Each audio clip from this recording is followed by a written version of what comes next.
ஓசூர் அருகே பொதுப்பாதை ஆக்கிரமிப்பு குறித்து புகார் அளித்த விவசாயியின் தோட்டத்தை மர்ம கும்பல் சூறையாடிய சம்பவம் அதிர்ச்சியை ஏற்படுத்தியுள்ளது.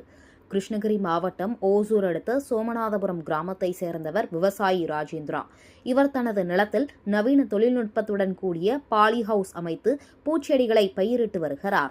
இந்த நிலையில் இவரது பகுதியில் உள்ள பொதுவழி பாதையை சந்திரப்பா, மஞ்சுநாத், ரமேஷ் மற்றும் நடராஜ் ஆகிய 4 பேர் இரும்பு கேட் போட்டு ஆக்கிரமித்ததாக கூறப்படுகிறது. இதுகுறித்து பொதுமக்கள் சார்பில் ராஜேந்திரா வருவாய்த்துறையினரிடம் புகார் அளித்துள்ளனர். புகாரை விசாரித்த அதிகாரிகள் ஆக்கிரமிப்பு கேட்டை அகற்றி பாதையை திறந்துவிட நடவடிக்கை எடுத்தனர். அதிகாரிகள் நடவடிக்கை எடுத்ததால் ஆத்திரமடைந்த அந்த கும்பல் ராஜேந்திராவை பழிவாங்க துடித்தனர். தோட்டத்தில் இருந்த மின் விளக்கு வயர்களை துண்டித்து செடிகளை மிதித்து நாசம் செய்துள்ளனர். தோட்டத்திற்குள் புகுந்த கும்பல் சுமார் 3 லட்சம் ரூபாய் மதிப்புள்ள பாலிஹவுஸ் பிளாஸ்டிக் பேப்பர்களை கிழித்து எறிந்து பெரும் சேதத்தை ஏற்படுத்தியுள்ளது. இது தொடர்பாக பாதிக்கப்பட்ட விவசாய ராஜேந்திரா ஊர் பொது நன்மைக்காக புகார் அளித்த காரணத்திற்காக என் வாழ்வாதாரத்தை அளித்துவிட்டதாகவும் திட்டமிட்டே எனது பாலிஹவுஸை சேதப்படுத்தி உள்ளதாகவும் சம்பந்தப்பட்ட 4 பேர் மீதும் காவல்துறை கடுமையான நடவடிக்கை எடுக்க வேண்டும் என கூறினார்.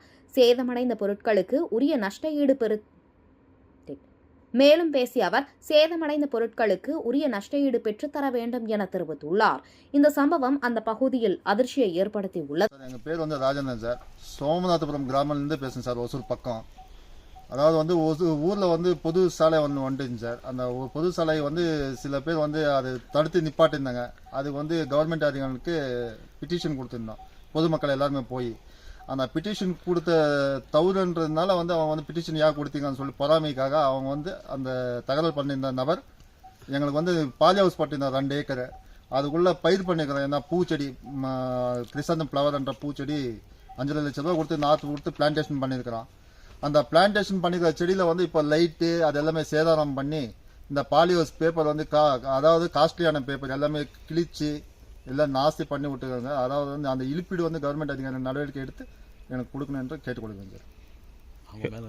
எவ்வளோ லாஸ் இருக்குது? குறைஞ்சபட்சம் 3 லட்சம் ரூபா பக்கம் லாஸ் ஆயிருக்கு சார் எங்களுக்கு. அவங்களால தான் எங்களுக்கு நஷ்டம். நாங்கள் எந்த இதுக்கும் போகல. அவங்க இப்போ பொதுமக்களுக்கு கூட போய் நாங்கள் பிட்டிஷன் கொடுத்ததுனால எங்களுக்கு இவ்வளோ பிரச்சனை எங்களுக்கு.